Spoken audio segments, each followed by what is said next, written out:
झूठों के कथो तारा पावर बा इतना राजा काहे न सोटो तारा काहे तू मथो तारा झूठों के कथो तारा पावर बा इतना राजा काहे न सोटो तारा पगली नहीं से करम तो होस आवता नीली धके कुरावा में कहस पगली नहीं से तू करम तो होस आवता नीली धके कुरावा में कहस हई देवरिया देवरिया देवरिया के बॉस हई देवरिया देवरिया देवरिया के बॉस देवरिया देवरिया देवरिया के बॉस हई देवरिया देवरिया देवरिया के बॉस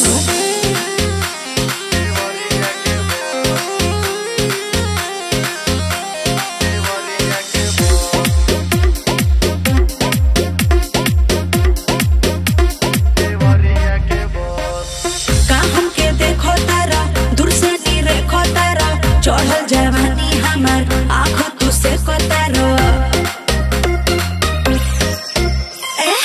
ओमे के बानी ना हम जब सोचो तारा लगे ना सटक तोरा झूठो के रोकतारो लबवे से जाने लोग हई खून खार केहू जदी बोले तो देनियो के फाहार लबवे से जाने लोग हवे खून खार केहू जदी बोले तो देनियो के फार हई देवरिया देवरिया देवरिया के बॉस हई देवरिया देवरिया देवरिया के बॉस हई देवरिया देवरिया देवरिया के बॉस।